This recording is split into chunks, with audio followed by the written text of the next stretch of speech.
Café de Sèvres.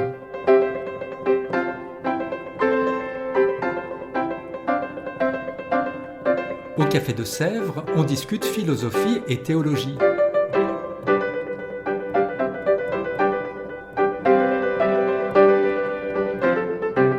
C'est là que chaque semaine, Claire et Isabelle dialoguent avec un enseignant du Centre Sèvres, faculté jésuite de Paris.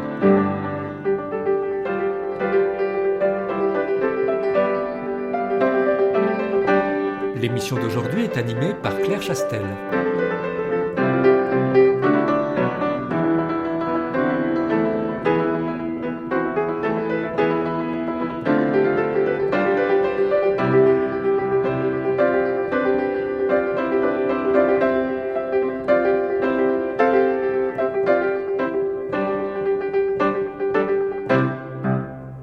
Auditrice, auditeur, bonjour. Aimer Dieu, est-ce une question innée, spontanée, ou bien est-ce plutôt une construction ? Dans ce Café de Sèvres Philosophie, on reçoit aujourd'hui Camille de Villeneuve. Camille de Villeneuve est professeure de philosophie au Centre Sèvres. Elle a fait une thèse à l'École pratique des hautes études sur l'amour pur dans Le miroir des âmes simples et anéanties de Marguerite Porete. Camille de Villeneuve, bonjour. Bonjour Claire. Vous allez donner cette année au Centre Sèvres un séminaire qui s'intitule « Aimer Dieu au Moyen-Âge ». Et ça a un rapport avec la thèse que vous avez soutenue il y a quelques années. Quel est ce rapport ? Alors, absolument, il y a un rapport parce que l'amour pur est une invention médiévale tout à fait particulière. Alors, je dis invention médiévale tout à fait particulière parce que l'expression elle-même d'amour pur, elle apparaît bien avant. On peut la trouver chez Platon, on peut la trouver dans la poésie antique, on la trouve chez Ovide. Bien. Mais la manière dont se configure l'amour pur au Moyen-Âge est très particulière. Elle est très particulière et elle apparaît de manière peut-être étrange. Elle apparaît sous la plume des grands religieux, des grands spirituels du XIIe siècle. Et qu'est-ce qu'elle voulait dire avant ça ? L'amour pur, qu'est-ce que ça voulait dire ? Alors, toutes sortes de choses. L'amour pur pouvait signifier un amour désintéressé, un amour dépourvu de toute pulsion sexuelle, un amour filial, l'amour conjugal, sous la plume de Cicéron par exemple. Voilà.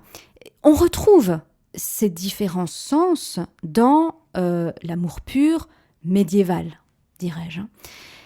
Mais disons que l'amour pur est formulé dans un contexte littéraire et théologique très particulier qui fait toute sa place au sujet amoureux. Au sujet amoureux et à ses états, à tous ses états. Et là encore, j'insiste, ce qui est très particulier, c'est que la description du sujet amoureux, de l'émoi, de la pulsion sexuelle également apparaît dans la littérature, bien entendu, mais également au sujet de Dieu, donc c'est tout à fait particulier, sous la plume des spirituels et des théologiens. Donc, qui sont les premiers auteurs au XIIe siècle auxquels vous vous intéressez ? Alors, le séminaire commence avec deux grandes figures du XIIe siècle, Bernard de Clairvaux et Guillaume de Saint-Thierry, qui ont beaucoup échangé entre eux à l'infirmerie de Clairvaux sur cette question de l'amour de Dieu. Qu'est-ce que ça veut dire aimer Dieu ? Et ce qui est formidable, c'est que, en quelque sorte, ils mettent sur le métier une question, mais aussi une émotion, un émoi, un affect, qui pourrait sembler aux chrétiens parfaitement évident. Pour le chrétien, il semble, pour lequel Dieu est amour, il semble évident qu'il faut aimer Dieu. Voilà. Et même ça paraît quelque chose de tout à fait immédiat, de tout à fait naturel, tout à fait inné au petit enfant qui se tourne vers son Dieu, etc. Et finalement, ce que nous disent Guillaume de Saint-Thierry et Bernard de Clairvaux, c'est c'est pas si évident que ça. Aimer Dieu, qu'est-ce que ça veut dire exactement ? Et qu'est-ce que ça veut dire par rapport à aimer son amant, aimer son amante, aimer son animal, aimer son enfant, et toute autre sorte d'amour.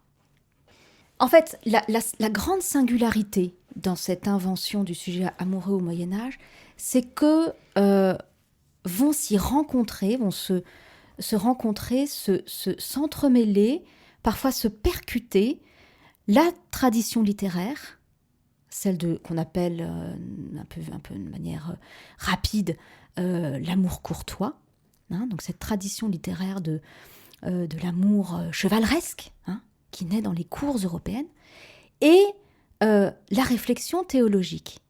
Et ce qui est très surprenant, c'est que la tradition littéraire va influencer la réflexion théologique, et de la même manière, l'écriture, le travail littéraire va être aussi un réceptacle de certaines formulations théologiques ou spirituelles. Littérairement, vous pensez par exemple à Chrétien de Troyes et toutes ces choses-là. Exactement, cette grande tradition romanesque du Perceval. Exactement, et on retrouve dans les écrits, mais également les grands sermons du Moyen-Âge, on retrouve les traces de cette grande littérature de l'amour courtois ou de l'amour dit pur aussi, c'est-à-dire un amour, là aussi, dépouillé des besoins charnels. Et après Bernard de Clairvaux, du coup, vous allez travailler d'autres auteurs ? Absolument. Il y a une école qu'on appelle l'école des Victorins, Richard, Hugues de Saint-Victor, qui a été tout à fait extraordinaire dans la description des états amoureux. Et la grande singularité, par exemple, de Richard de Saint-Victor dans un texte tout à fait éblouissant qui s'appelle « Les 4 degrés de la violente charité », c'est d'articuler l'amour de Dieu à l'amour humain. C'est-à-dire que à la fois, il y a un effort pour définir de manière précise chaque type d'amour, ces amours pluriels, comme le dit très bien Rudi Imbar, professeur à la Sorbonne, dans un petit ouvrage sur les doctrines médiévales du rapport amoureux, de Bernard de Clairvaux à Boccace.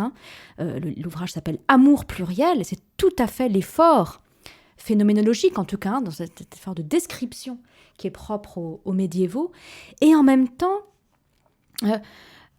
qui permet de rendre compte à la fois de la spécificité de l'amour de Dieu et en même temps de nous mettre en garde contre la tentation qui peut exister de confondre cet amour avec d'autres types d'amour. Alors, par exemple, je reviens aux 4 degrés de la violente charité de Richard de Saint-Victor. Richard de Saint-Victor décrit les 4 degrés de l'amour comme une aliénation progressive, qui caractérise également l'attachement progressif de l'âme à Dieu. Bon. Alors, je vous lis par exemple le 4e degré, qui est tout à fait à éviter, tout à fait dangereux lorsqu'il s'agit de l'amour amoureux pour un autre être humain, et qui est, selon Richard de Saint-Victor, au contraire, lorsqu'il s'adresse à Dieu, le régime en quelque sorte ultime. Alors je vous le lis parce que vous allez entendre ce qui me semble être la grande modernité de Richard de Saint-Victor, c'est-à-dire la description d'un désir insatiable, c'est un désir sans objet. Bon.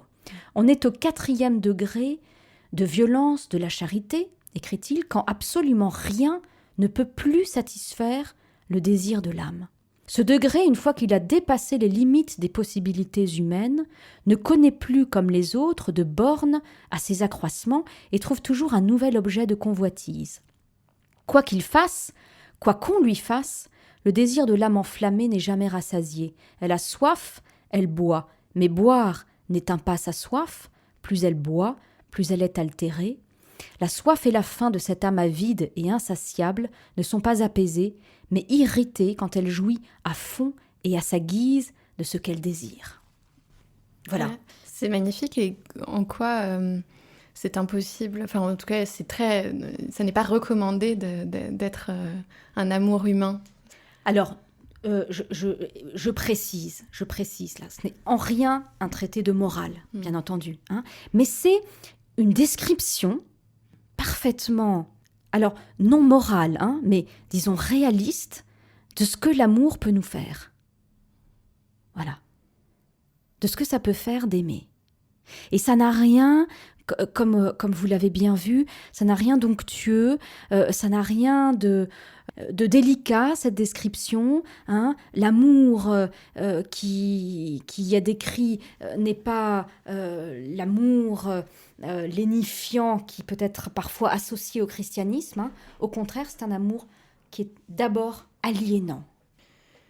Aliénant. Du coup, dans quel sens aliénant? Tout à l'heure, quand vous disiez aliénant, en même temps, si c'est le haut degré d'amour de Dieu, il y a une dimension qui est aliénant dans le sens où on devient l'autre, quoi, où on devient comme l'autre. Mais absolument. Et en fait, mais vous avez tout à fait raison, les médiévaux ont aperçu à la fois ce qu'il pouvait y avoir d'infernal dans l'amour de Dieu, et en même temps comment l'amour auquel nous étions invités se devait de traverser cette épreuve de l'aliénation. C'est-à-dire que, et cela apparaît particulièrement, et pour moi de manière tout à fait unique, dans le texte de Marguerite Porete, Le miroir des âmes simples et anéanties, il faut faire l'épreuve, il faut traverser cette aliénation de l'amour pour parvenir à une relation avec l'autre, avec le monde, avec Dieu, qui soit pure, non pas au sens où nulle place n'y serait faite au corps, ou nulle place n'y serait faite à la réciprocité, mais qui serait pure parce qu'elle ne serait pas complètement consacrée à cet objet d'amour. Que, en aimant Dieu, j'aime l'autre, j'aime le monde. En aimant l'autre, j'aime Dieu qui l'a créé, j'aime le monde dans lequel il vit. Dans un régime, si vous voulez, de relations obliques, hein, de renvoi, de reflet de nos différents objets d'amour qui s'articulent les uns aux autres, hein, de manière asymétrique, mais pas sans réciprocité. C'est un peu...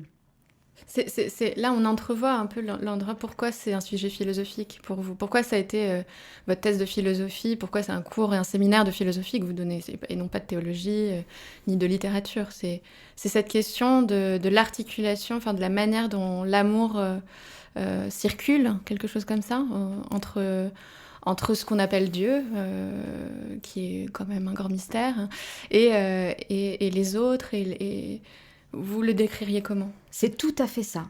C'est tout à fait ça. La façon dont l'amour circule. On pourrait dire qu'en quelque sorte, les médiévaux appliquent à nos relations affectives, à nos relations humaines, ce qui se joue pour les pères de l'Église au sein de la Trinité, entre les trois personnes divines. Cette circulation d'amour que je crois on appelle circumincession, si je ne fais pas d'erreur. Eh bien oui, il est tout à fait question de cela. C'est-à-dire, lorsque nous sommes appelés à aimer notre prochain, lorsque nous sommes appelés à aimer notre époux, lorsque nous sommes appelés à aimer Dieu, ce n'est pas dans un sacrifice de soi ou dans une fusion dans l'altérité, mais c'est en ayant toujours à l'horizon de cet amour la présence du monde et l'origine de toute créature qui est Dieu. Donc c'est tout à fait juste de parler en effet de circulation de l'amour.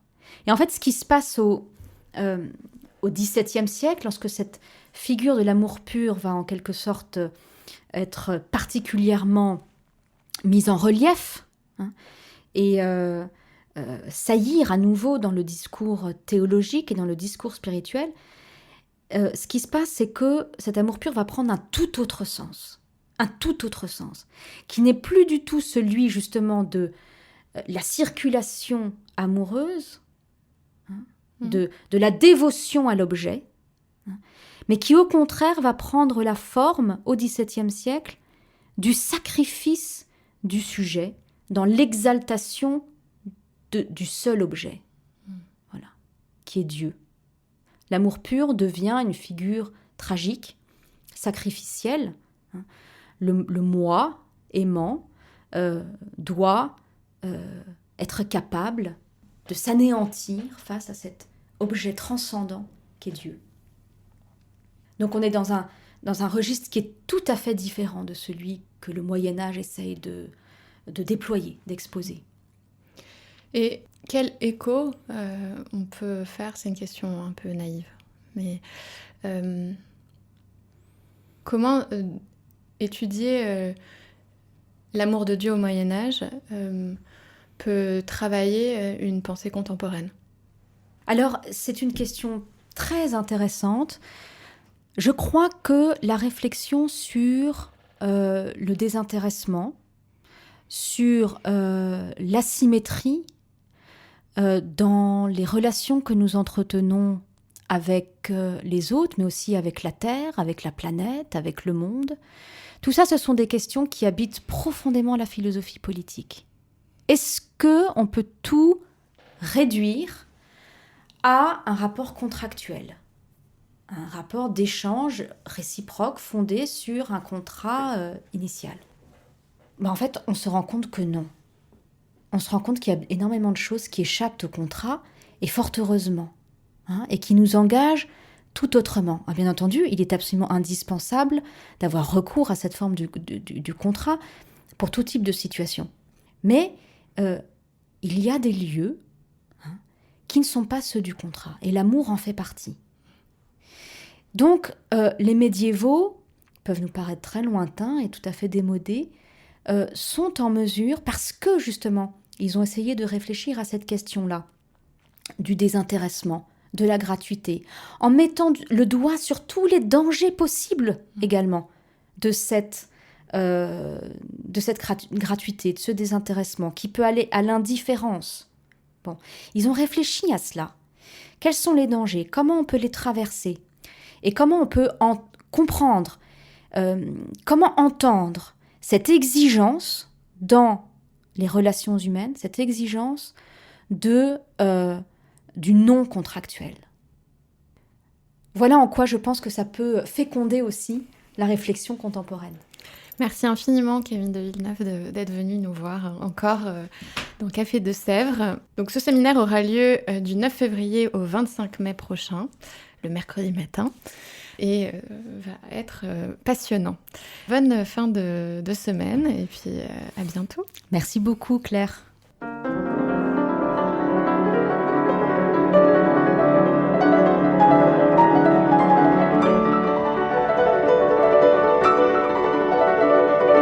Vous écoutiez Café de Sèvres, le podcast du Centre Sèvres, Faculté jésuite de Paris, en partenariat avec RCF.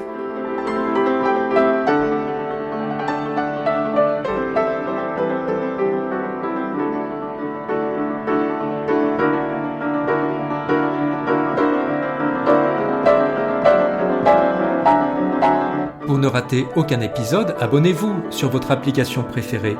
Spotify, Deezer, Apple Podcast ou Google Podcast.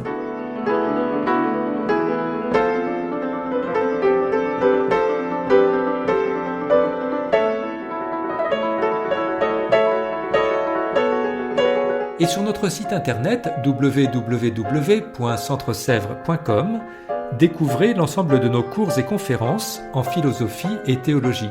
À bientôt!